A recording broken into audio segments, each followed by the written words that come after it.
Welcome to the Wish I'd Known Then podcast, where we focus on how authors found success, looking at strategies that have taken them to the top of the bestseller charts, as well as what they've learned from their mistakes. Because being an indie author is more than knowing the latest marketing trend. It's about being innovative and creative and learning from your mistakes. Your co-hosts, Jami Albright and Sara Rosette, couldn't be more different. In fact, they're a study in contrasts.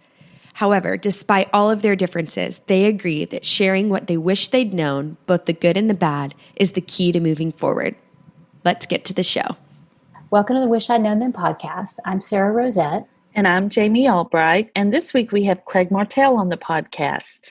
Yes. So this week we have a podcast and we talk about pricing strategies and he did some experiments with cowriting and how that turned out. And that was very interesting. Not what you would think. And we also hit on writing with health issues because he's had some issues and how he writes through kind of around his difficulties, I guess. And I think it'll be really interesting for people to hear because he is very prolific. Yes, and, Craig is very prolific, and he's very entertaining and engaging when you talk to him. So it's a great interview. It really is. I enjoyed talking to him a lot. So what's going on with you this week? Well, I have been doing some admin stuff. I just uploaded the pre-order for the Christmas book, and I used the new Apple interface, and I was it's called authors.apple.com. And once you actually get through the computer maze, Sarah's got her hands going like she's going through a maze. Like you go left and right, left and right. You get through all these screens and you finally get to the one where you can upload. And it was actually very simple. Oh, very good. So that worked well.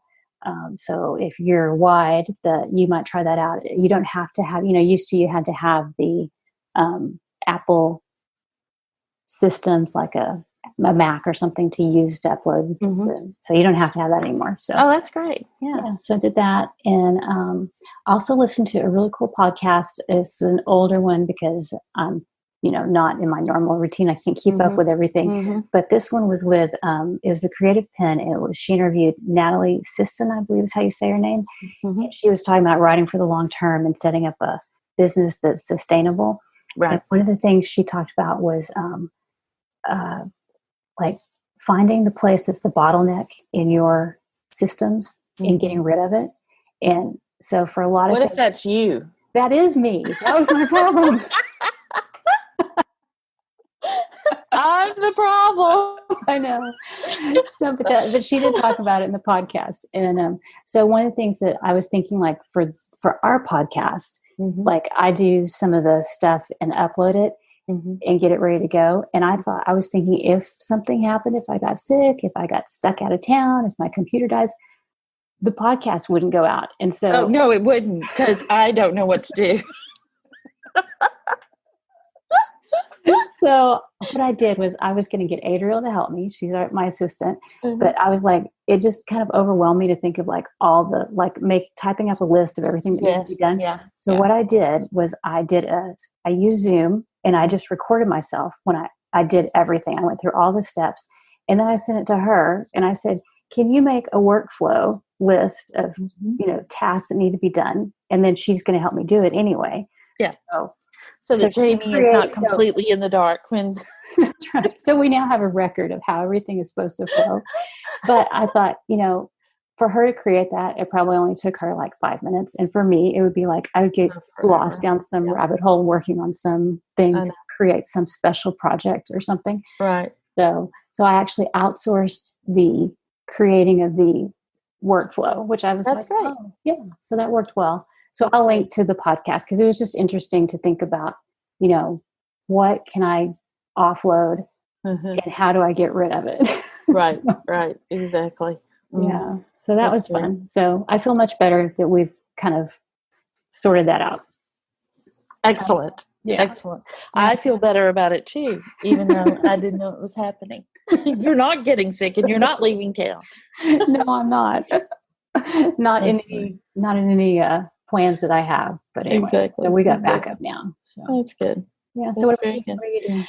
I have been working on the beginning stages of the next book that Duking It Out is the name of it. And so it's the second book, the follow-up book to the book I just put out. As of this recording, it'd be almost 4 weeks. And when this comes out, it will have been a month or 4 weeks, not a month. And so I've been doing that, the just really beginning stuff of that. But I've also done a lot of admin stuff because, I've been gone and a lot of things kind of fell through the cracks. I mean, nothing critical, but just things I needed to take care of. But one of the things, and I just putting this out there because I think it's going to be good. I think it's going to be good. But I'm doing a push for the new book today and tomorrow with increasing ad spend and stuff just right before we hit that, 30-day mark kind of thing. But also I've set up a Rafflecopter giveaway, and I did a giveaway in my group. And so there are 2 different giveaways, but it's a paperback and then a t-shirt with my book cover on it. Now, let me just say, you have to get permission from your cover artist. And if it's a custom photo, you have to get permission from the photographer to do this, but they both gave me permission. I'm only doing like 4 of them. But my cousin does t-shirts, so she's going to do them for me. But I'm doing that, and then so for the Rafflecopter, they go in, they they have to do what they have to do, which what I've set up is they have to go to my Jami Albright page and like a particular post that talks about Homecoming King, and if they like it, comment and share on it, that's their entry. I paid the extra money, so they also have a chance to have another entry if they share the Rafflecopter thing.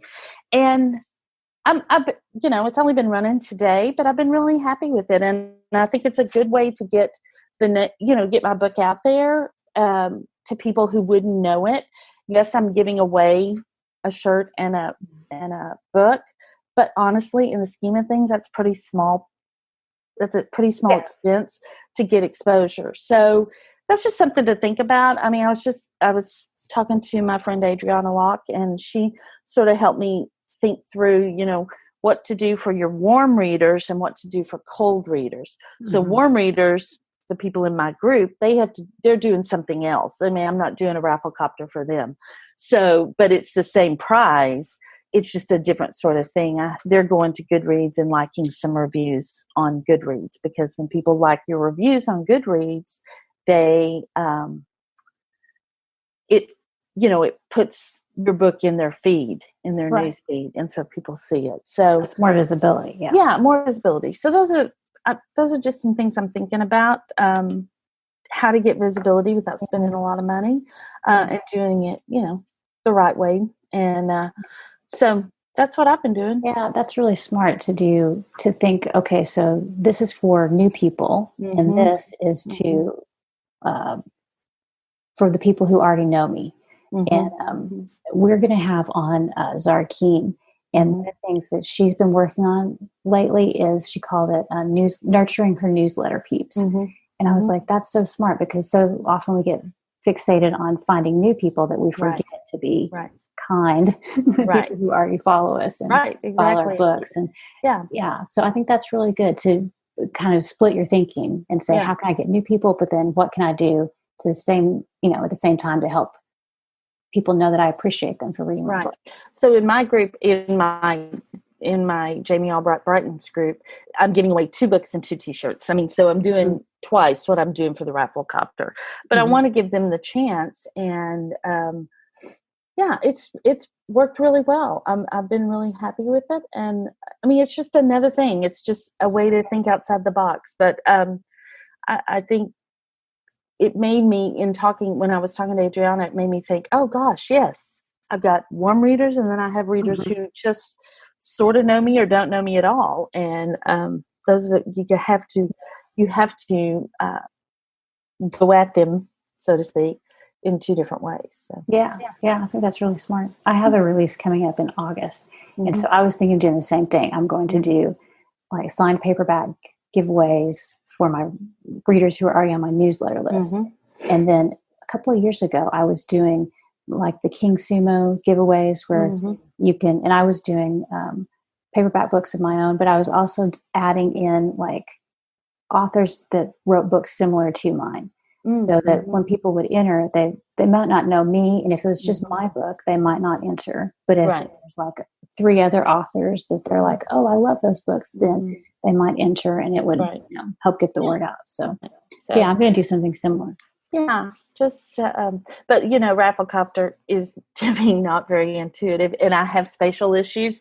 And so I'm having to sit there. I was sitting on the sofa, like with my hands tracing back, like if they go here, then they have to go here. And my husband's like, what are you doing? I'm like, don't even ask. You're going through the maze. Do not get in my mind. You don't want to live there. But you got it done. I got it done. So anyway, well, we should probably get on to the interview because it's so great. Yep. So here's Craig. All right. Okay. So today we have Craig Martelle with us. Hello, Craig. How are you? Oh, great. Coming to you live from the subarctic. Yeah. That is awesome. You're our first person from the Arctic. Yeah. Subarctic. Yeah. Subarctic. So let me read a quick bio in case people aren't familiar with you. Craig Martelle grew up in Iowa, joined the Marine Corps, and got to see the best and the worst the world had to offer. Then he earned a law degree. No matter where he went, he always had a book with him. He lives in Fairbanks, Alaska, where he and his wife get to watch the northern lights from their driveway. It's a great bio. Yeah, I think that's so cool. And then there's times like right now where it's light 24 hours a day. So we get both extremes. Yeah, that's crazy. Well, Craig, tell us what genres you write in and how did you get into writing? I write science fiction mainly. That's what I read growing up. That's what I read when I was in the Marine Corps. I mean, a little thriller here and there, but generally science fiction, all different flavors, not horror. And why did I get into writing? Because I retired from the Marine Corps. And then I went and got my law degree, and then I went into business consulting, and then I was gone half my life, and I retired from that because I was just gone all the time. And I didn't retire so I could be away from home even more. And then I was at home and taking care of man things, and I lit myself on fire, and I decided that I needed to do stuff that was a lot safer. So let me think about writing that book that I always wanted to write, and that's how it started. And 61 days later, I had my first book done. And then, needed to edit it, reread it, all that stuff. Yeah. But still writing, I liked it. I liked telling the story. And when I published that first book, I had 3 books written already through the process. And since then, I like it. I like telling stories, and I like the business side of it as well because of my business consulting background. Yeah. But yes, I literally lit myself on fire. I was about to ask, you literally lit yourself on fire. Oh, that's I took a shower in gasoline and then it lit. Oh, so it was actually, I don't recommend it. No. But writing is a lot safer. Carpal tunnel, some little joint issues maybe, but no fire.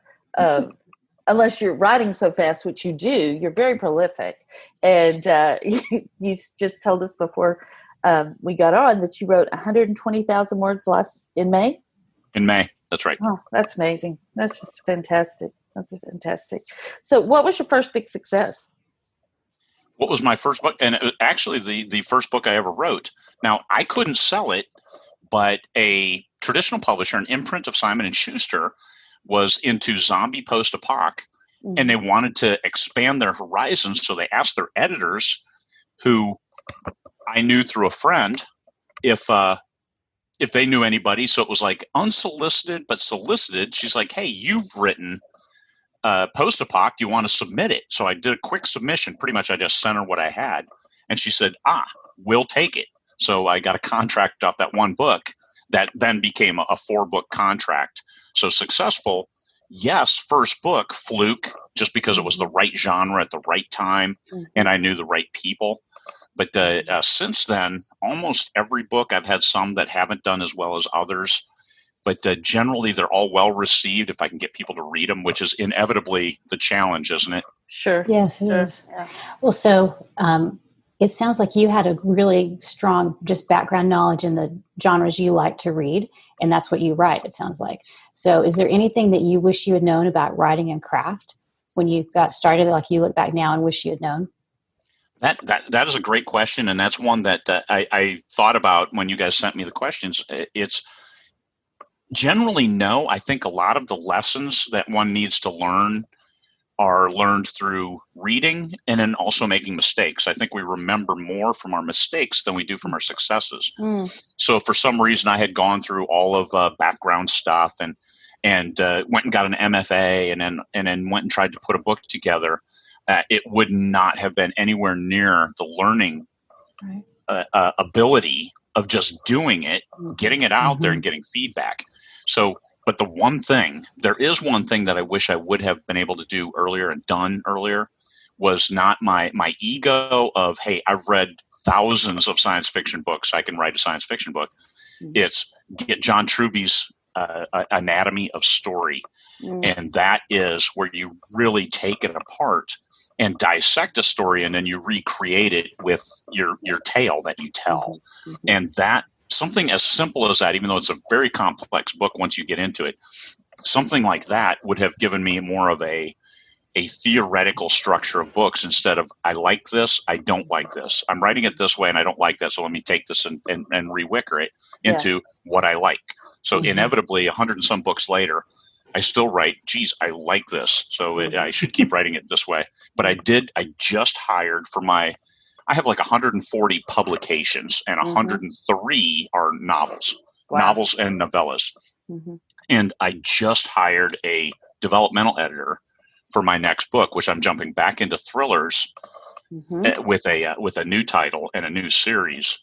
And I really enjoy it. I changed from third person omni, I made it first person.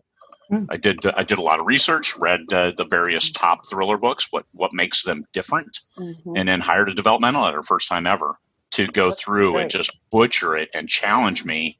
And I'm learning a great deal. And I think the story was good. My beta readers liked it so far. And they said, hey, this is great. You really you're going forward. You got me. I'm hooked. And I sent it to my developmental editor, and she turned it back with like, all red, just sliced and like diced. It bled to death, yeah. And I'm like, this isn't copy edit. This is just, hey, this phraseology, look at it, think about this. And I tweaked it around. I sent it back to my beta readers. I said, hey, here's after my developmental editor got to it. And they said, oh my God, yeah, we thought it was good before. This is great. This is, and I'm like, that's what I want. I want good to great. Good pays a lot of money. I'm telling you that, but great. I want great makes an impact, and that's what I'm going for. Yeah, I'm sort of in the same situation. I used a developmental editor for the first time, like an official developmental editor.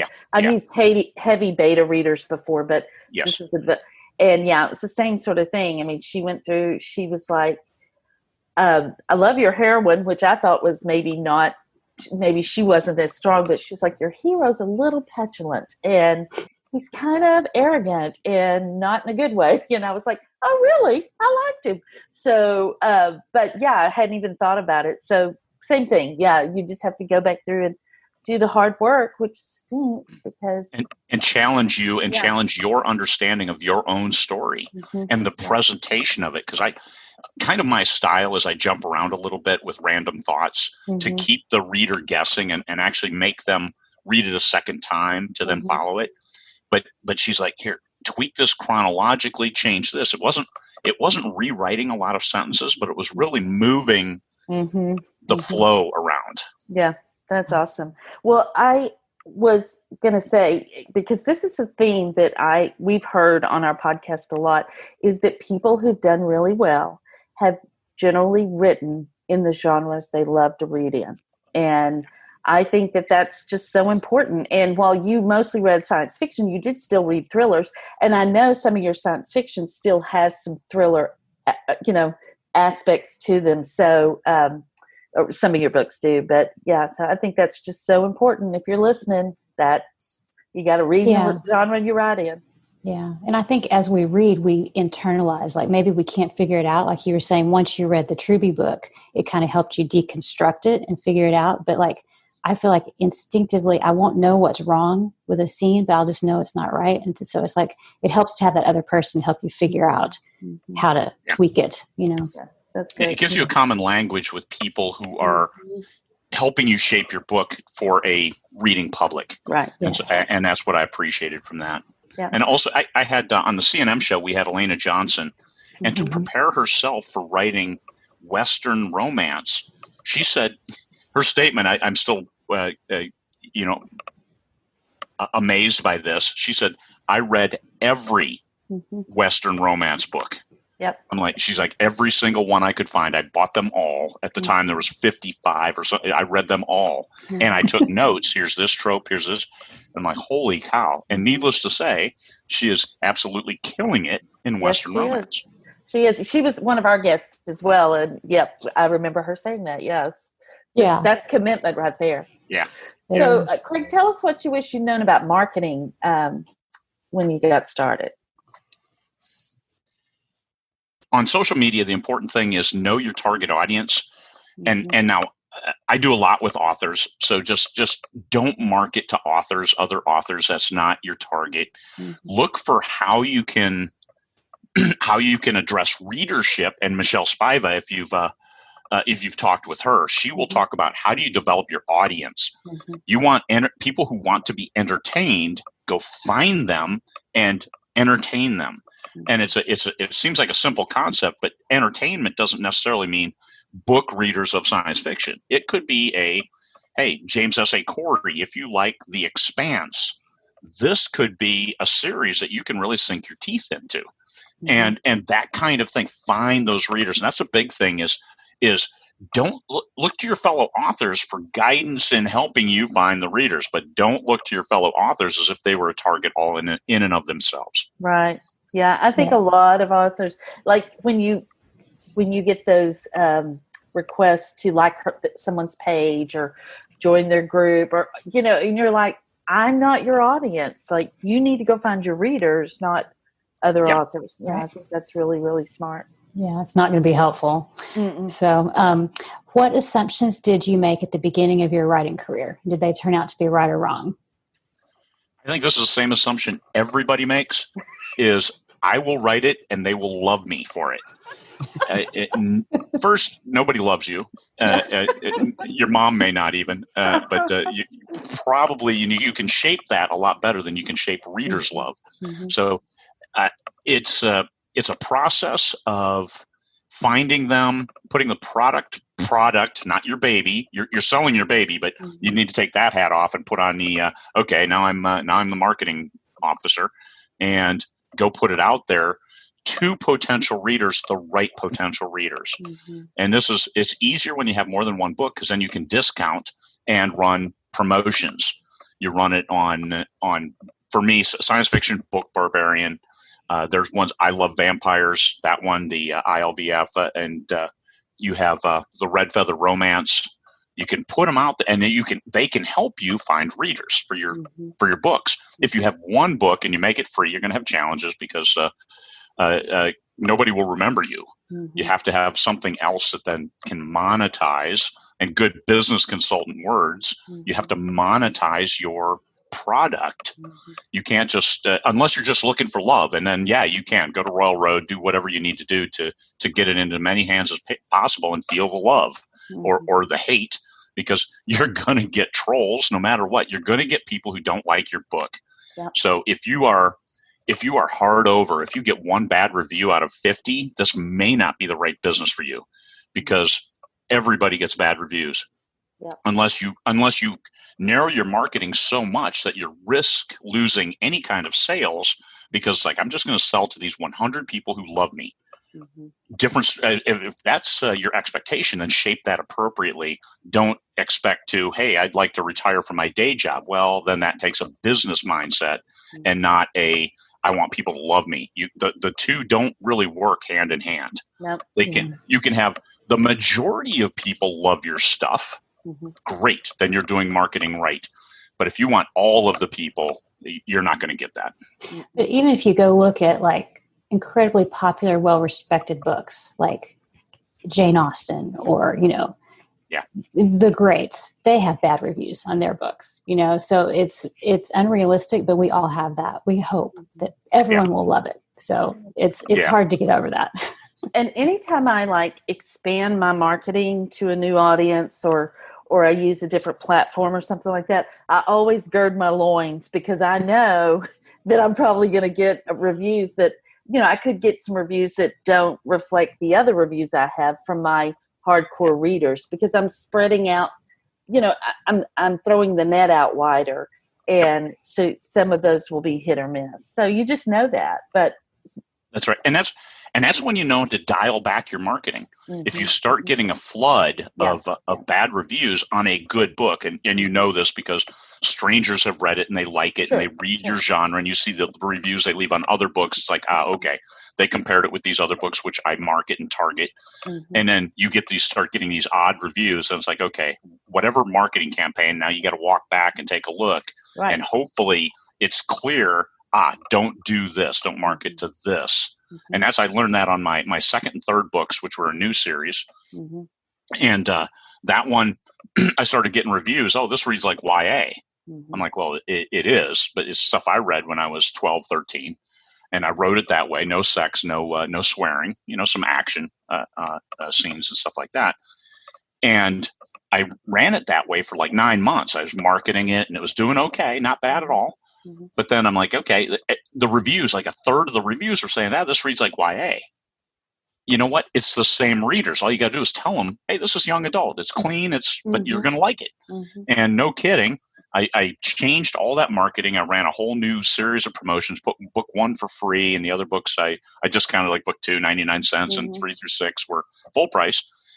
And it took off again. So 9 months, it got new life. I made last summer, I did the complete set, all 9 books in the series, complete omnibus.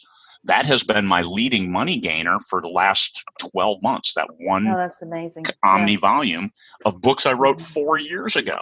Mm-hmm. So you, once again, take your hat off. Okay, not everybody's going to like this book, but the ones who do like it well, and it's got like a 4.4, 4.5 on Amazon with 100 and some reviews. So as the Omni edition has that many reviews. Right. So it's huge win. It's YA. It's in the appropriate YA categories. Yeah, I wrote it. They're adults. And people are like, well, you have to have a 16-year-old protagonist. No, you don't.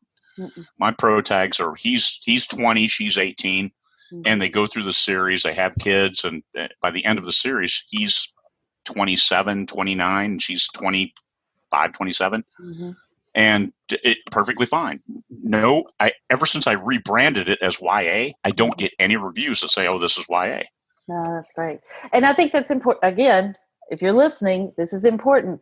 Craig was not precious with that story. Like, that wasn't how he intended it. But once he saw where he an opportunity to sell that book, he changed his entire focus and marketing and stuff, because it's a product. It is not your baby. And I think that's so important. I mean, it's hard when you first start too, to kind of separate yourself. But just not being precious about those things is how you make money. I didn't change the book. I didn't rewrite the book at all. No. I just changed the marketing, tweaked up the blurb, and lo and behold, lots of money. That's amazing. That's so great. So have you ever made a mistake that turned out to be a good thing, or gone against kind of popular opinion of what you should do, and it turned out to be a good thing? I made a mistake that wasn't a good thing, and that's I wrote my first 4 books in 3 different genres. Now, all 3 sold, are all 4 books sold. With the one thriller that I had written, I considered my very best book ever, and I still have a hard time selling it. There's no traction, but there's only one of them because it never really sold. So I'm like, I could make more money writing these other books. And so I'm reinvigorating that series. I'm getting Stuart Batch covers. I'm going to add a second book. And then I'm writing the new series. I'm going to have 2 commensurate thriller series running side by side, along with my space lawyer series, which is kind of thriller, kind of courtroom drama. And that one is doing really, really well. So every new book, it launches up into the top whatever and gets orange tags for the next 6 weeks to 2 months. And it's way cool.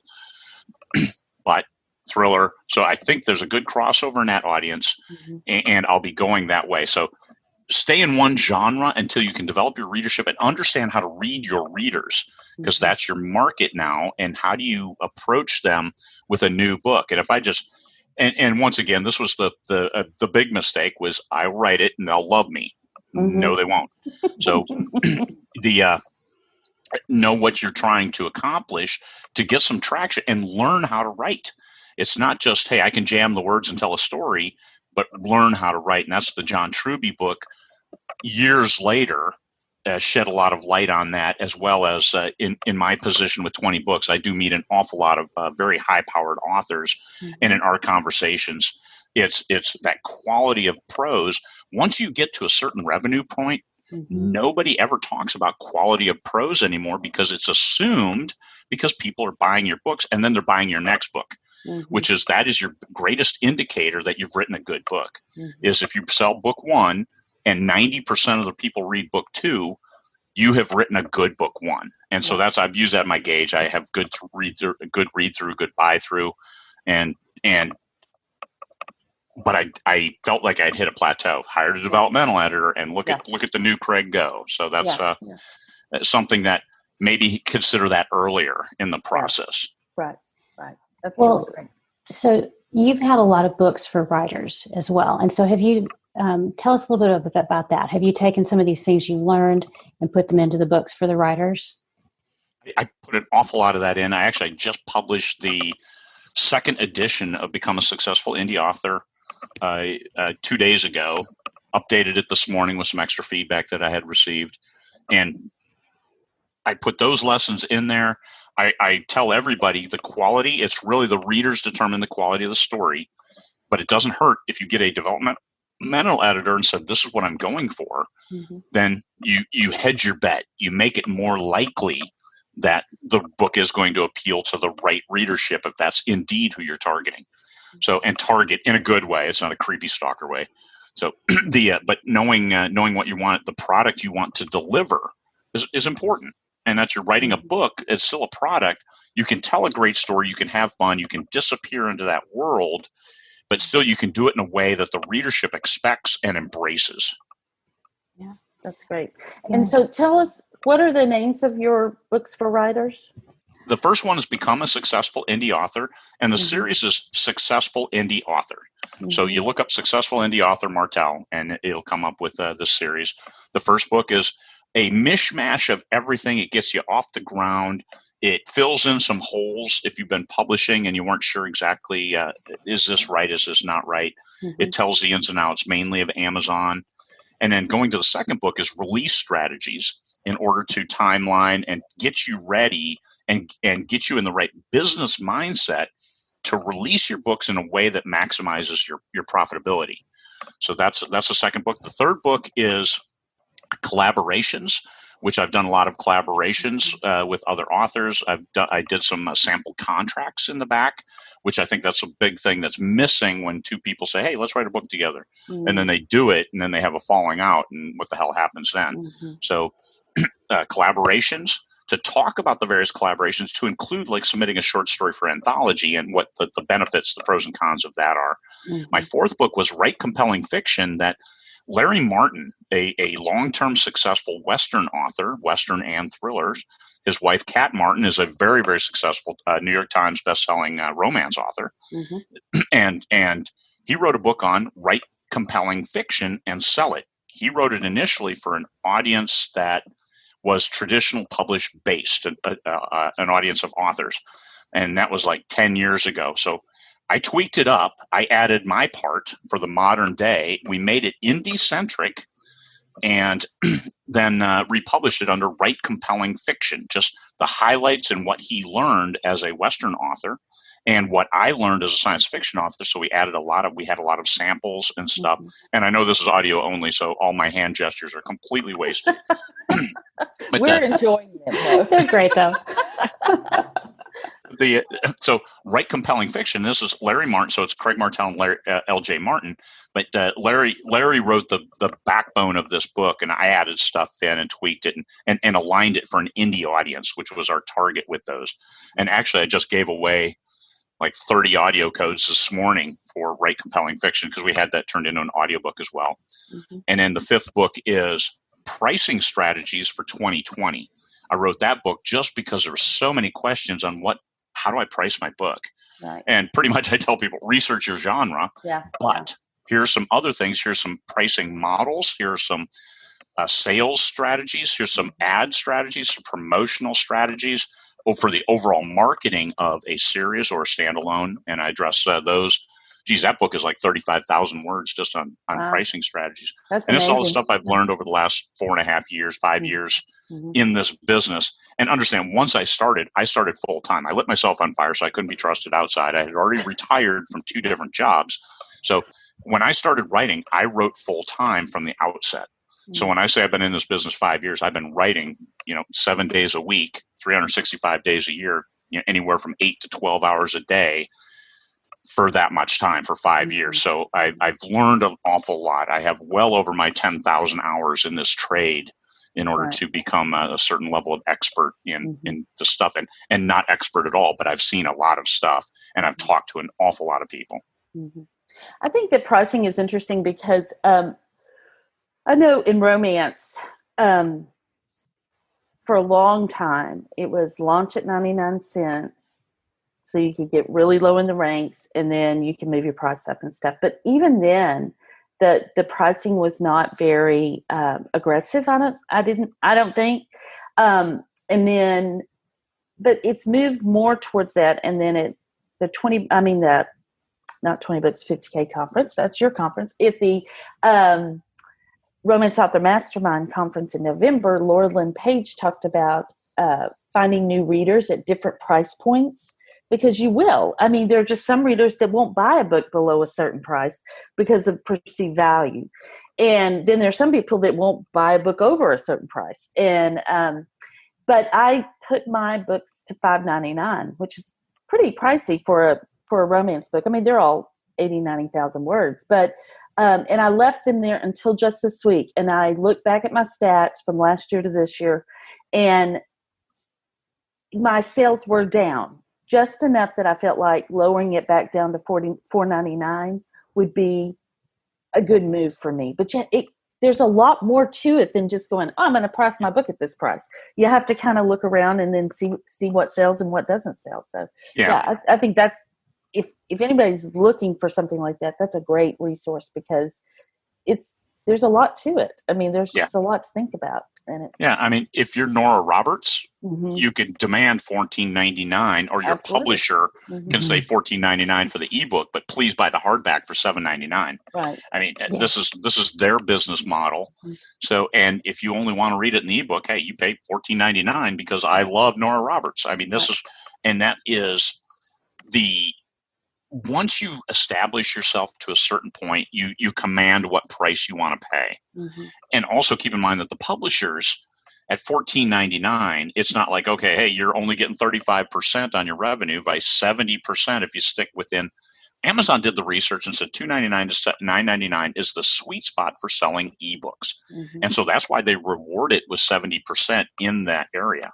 And so, I mean, just keep it in there. And for me, I could price a consolidation, my Omni edition, right? 9 books. Each of the individual books are $4.99, but I priced that Omni edition down to 99 cents, and I made tens of thousands of dollars on a single collection at 99 cents. And I priced it up, and then I got a BookBub feature, and then I made a lot of more money off it at 99 cents because a lot of people picked it up in KU, and it's 3,000 KENP, so I get the full payout that they'll pay under Kindle Unlimited.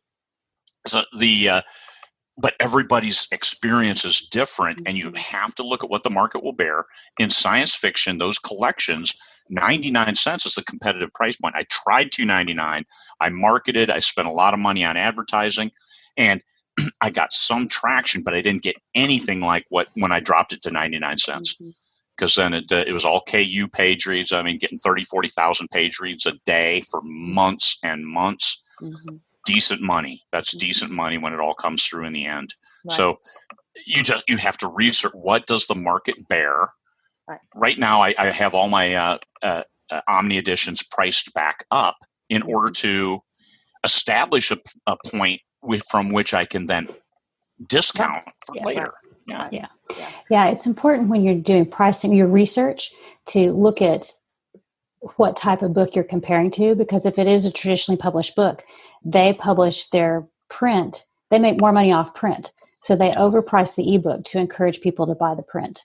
So you have to be careful when you're doing your research, because not everybody is, it's not a level playing field if you're comparing Indian traditional. Not in the least. Yeah, not in the least. And just as a genre sort of thing, I did my box set in February, and I had a friend of ours, R.M. Vance, kind of talked to me about my box set, and he recommended the 99-cent thing, and I did it. And I'm glad I did it because it was a good exercise. I made great money, but the reason I did 99 cents was to get really low in the ranks.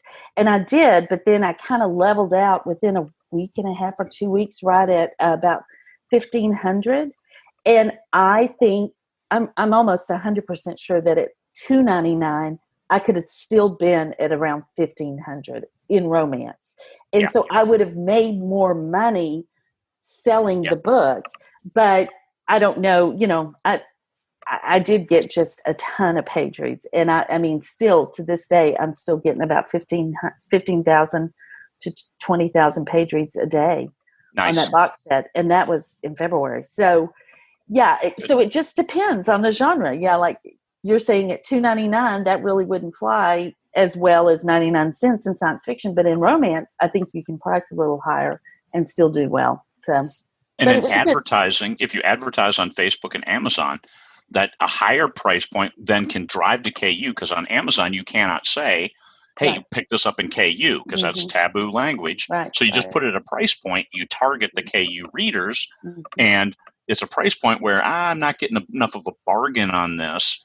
I'm willing to take up one of my 10 spots with this book. So this is, it's all things, and I go into that on pricing strategies, talking about the things to consider, because no one way is absolutely right for everybody. No, it's not. It's not. So I think that's great. If anybody's looking for something like that, this is a great resource. So, Craig, you talked about it a minute ago, co-writing. So you've co-written with Michael Anderle, but then you've also picked up authors and co-written with them. So can you explain some of that for us and for our listeners? Voracious readers. I targeted whale readers when I initially started writing, that people who would read more than a book a day, because I was writing a book a month. And if you're reading a book a day, fine, you'll read my new book when it comes out. You'll read 30 more books during the month. And then next month, I'll release another new book, because I wrote fast. I told the stories fast, and it's just writing was easy for me in that regard. So I was able to feed the whale readers, those people who read a book a day. And I found that, hey, there's a lot more that they're looking for that I'm not able to produce myself. So let me take on co-authors. I brought on co-authors, tried some different genres, tried some different series.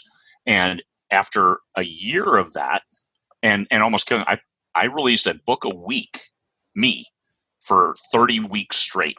And it was about killing me through reading, commenting, writing sections within other books, as well as providing outlines, minimal outlines and guidance, and then writing my own books. And what I found is that first 6 months, I released 30 books in 30 weeks. And then I said, I can't do this anymore. It's killing me. And of course, I had heart surgery after that. So it didn't do my heart any favors.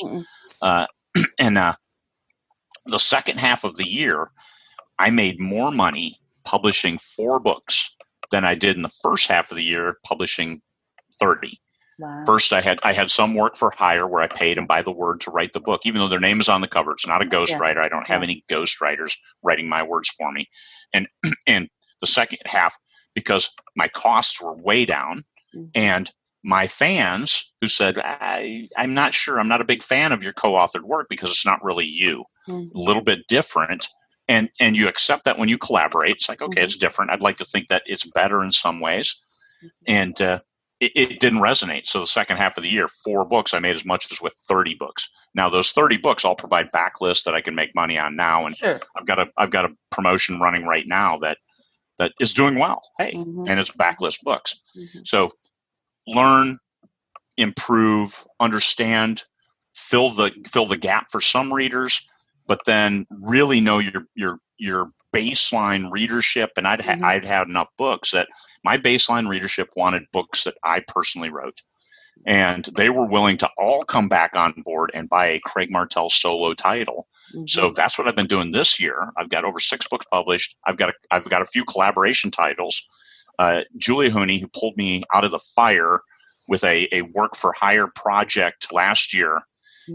After 5 books in a 6-book series, the writer disappeared. He ghosted me. So like, oh my God. So Julia jumped in, helped me with book 6 that I didn't have time to write myself, and did a great job. And so I'm like, okay, let's do this. She came up with a series. She has 100% of the copyright in this series because it's her idea. It's her characters. We work on them together, and we get us, and we publish 3, and that is doing really, really well. We did a huge build up, a rapid release model where, the pre-order link is in the end of the book. And so that one's done well this year, but it was very, very tightly managed in regards to my engagement and the marketing and presentation of this book in a way that it's not me, but you're going to like it, as opposed to, hey, more Craig Martelle stuff, when it really isn't. Even if I wrote 50% of it, it didn't have the same resonance with the readership. Right. So know your readers, feed your readership well, treat them well, and manage your expectations. Yeah. I was going to ask on the co-writing, did you do the co-writing because you had more ideas than you could write, even though you're so fast, or did you just enjoy working with other people? What was the basis for it? Business opportunity, in looking at the broader world of what's available and overall market share. Even if I get a smaller cut of a shared book, of course, compared to a book that I wrote completely myself, then I can fill in these gaps, and the pay will increase. And what I found with releasing a book a week, it did not, because my readers were selecting. So I sold the same number of books in a month, whether I released 4 or 1. And I'm like, that's not cool at all. So I've got all these extra costs, and I'm making the same money. So it was a failed business experiment in that regard. Now, once again, I built a lot of backlists, and that gives me the opportunity for promotions, for staged and timed promotions, and to get people different entry points into the world of me. So I have all that now. Yeah. But, so it's not, in the long run, it will be fine because you have the content and you can do lots with it. But we appreciate you testing the theory about for us. Rather release, because I'm never going to be able to do that.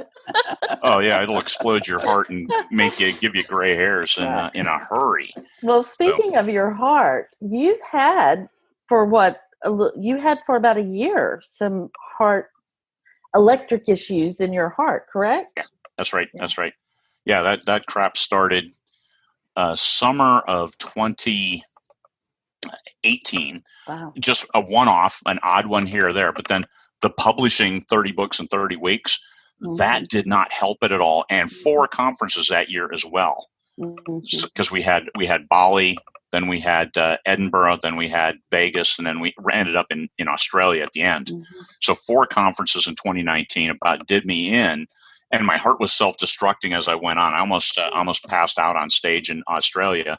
I couldn't breathe, and that was my heart acting up. I thought it was asthma. It was not. My heart was getting ready to give out. So 2 weeks later, I had heart surgery, where they tweaked some things inside. They fried a bunch of bad spots inside there, and put me back on the road to recovery. I am almost at a solid 90% now, because it's prevented from speeding up. So I can only go so far, and then I start running out of air again, and it's because it's just my heart will only beat so fast, and then it drops down quickly, which it takes medicine to do. It's a whole managed program. My cardiologist, I think, has it under control. I have a heart monitor on right now, a 30-day as part of a follow-up. But the surgery, after having that, it changed. Leading up to it, I wasn't getting enough oxygen just because my heart wasn't beating right, and I had the surgery. The next 2 weeks were tough to get words. Even though I wrote every day, I didn't write a whole lot. Some days maybe 200 words was all I could manage.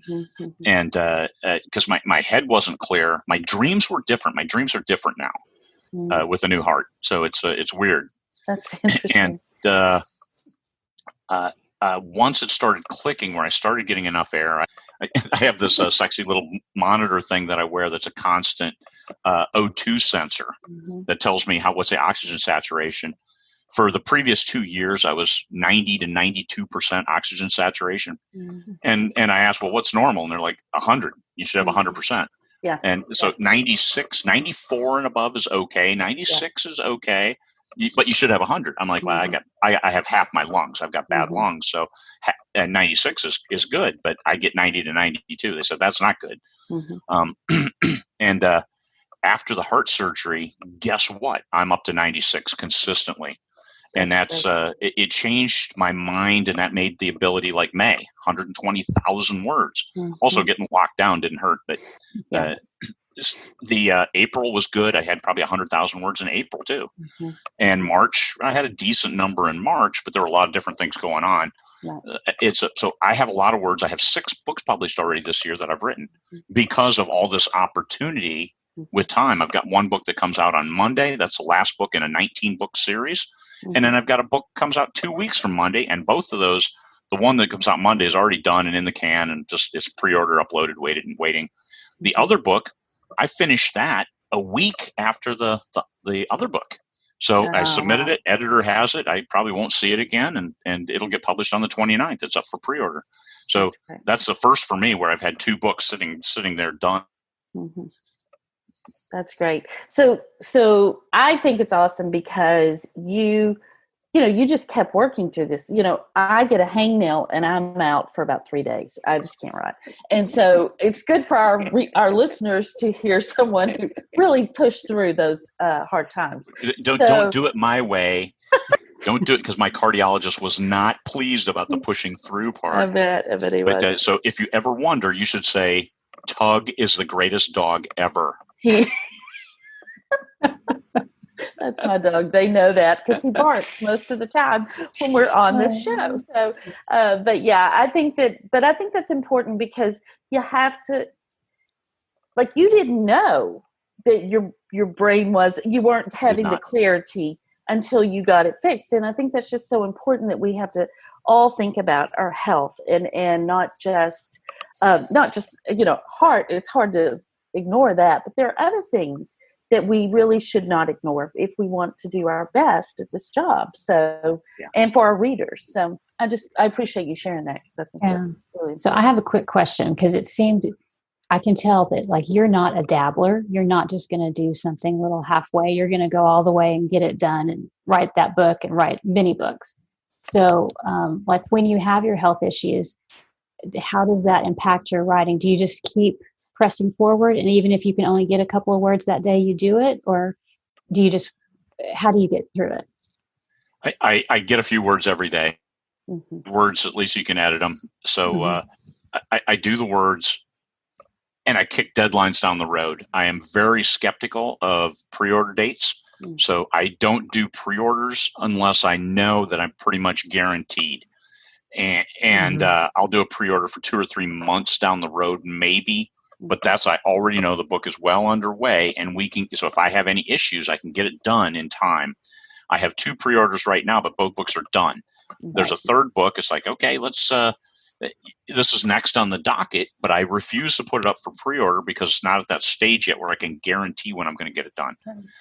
And that's so it's okay to move deadlines. My deadlines are internal. When I say I want to finish a book by the end of July, that's my internal deadline. When I put up a pre-order, now I know I'm going to get it done by the time frame we need to get it done, to get it edited and then get it uploaded for the pre-order date. I would caution people against trying to, and some people don't work well unless they have that artificial date of like a pre-order. I have to hit that because otherwise they procrastinate. And I know a lot of people do that, and it's mind-boggling to me because are you a writer or not? And if you're a writer, tell the story, get it done, and then move on. And if you want to dabble, that's fine, but don't create artificial dates, especially if you do get sick. You push it up and you procrastinate, and now you're trying to get a 100,000 word book written in 2 weeks. It's not going to be your best work, and it's not going to satisfy you in a way that you just write a good, like this book that I'm working on, where I send it to my development editor, we work on it, and then I go jam the next 1,500 to 3,000 words. That's more gratifying because I can see it coming to fruition. It's like being a wood carver, and you're carving something out and you're seeing it take shape. You're Michelangelo as he's making David appear. Yeah, exactly. I mean, always there, right? All I did was make him appear, but as you see him come out of the marble, that's what writing a story is for me. Yeah, that's awesome. Right. Yeah. Yeah. Well, I think that too, health and, global pandemic, you can't really plan for those things either. So you need to have a little flexibility in your schedule, because I think for me, that's been really hard. I mean, at first I was fine, but as time goes on, I'm not as fine because I'm an extrovert. I just, I need to be around people. Oh yeah. Raging extrovert. I know, and I go to the grocery store and I've got my mask on and I'm like smiling at people and they can't see me and it's just wasted smile. And I feel so, they just think I can't see because my eyes are crinkling up. Yeah. It plays with my head. I don't know why that does that, but it does. Oh. We hadn't had a new case of COVID-19 up here for 30 days, right? Oh, wow. So when I went to the grocery store last week, I was one of like 10% wearing masks. Mm-hmm. And but we each acknowledged each other with that cool head tip, like, I get you. Thanks for doing that. As opposed to everybody else who just avoided making eye contact with the crazy people wearing masks. And now this morning they reported, hey, 3 new cases and after 30 days without a new case. We've enjoyed having you on here so much. So tell us what you've done to set yourself up for success. What do you think the one thing you did? I tell you what, helping other people is immensely powerful in regards to improving your own state of mind. Mm-hmm. And for me, I like helping other people, but I like helping other people from a position of expertise. Mm-hmm. And one thing I tell people on 20 Books to 50K is that I don't feel I can help this group if I'm not successful myself. So I drive forward on writing better and better books and improving marketing and doing those things that I need to do to realize my own personal level of I'm successful enough to help other people. Mm-hmm. And some people say, you're insane. You're making a lot of money. Yes, I know that. And I do sell a lot of books. But also it's enabled me to, for that one thing alone, it's enabled me to set up the 20 Books Vegas conferences in other people, very, very high-powered people in the community, volunteering to pay their own way and come to the show to present to other people because that spirit of giving back is contagious. And they say, hey, this is one show where people aren't going to press me. It's not for profit. It's not like the show runners are making this money off me. Because in that case, well, then you need to pay them. But I'm not making any money. And actually, I lose money on the shows, and it's okay. But it's giving back, and people jump in, and they're very, very giving and helping with their knowledge, and it becomes a great show. And then I get the gratification, too, in that I know these people. I mean, I sent it was amazing because I sent Hugh Howey an email and asked, hey, would you come to Vegas 2020? And he knew who I was right off the bat and said, yes, I'd love to. And I'm like, hey, we can, I'll get you a room. He's like, I'll take care of it. I'm like, okay, man, cool. So I appreciate that. And almost everybody else, it's really weird in the community when you're known. So as far as an ego stroke, yes, I sell a good number of books, but my ego is better stroked and when people know who I am. KF Breen, I asked her, I'm like, hey, would you like to come to 20 Books Vegas? She asked some questions. I'm like, you don't know who I am, do I? Do you? And she said, no, I don't. I'm like, oh, man. Okay. Oh, yeah, I've heard of 20 Books to 50K, but I didn't know who you were. I'm like, okay. All right. As a partial victory, but still, everybody needs their comeuppance every now and then, too. That's so true. And I do think that that's important. And I will tell you that I've been to 2 20 Books to 50K conferences. And the first one I went to was the first year.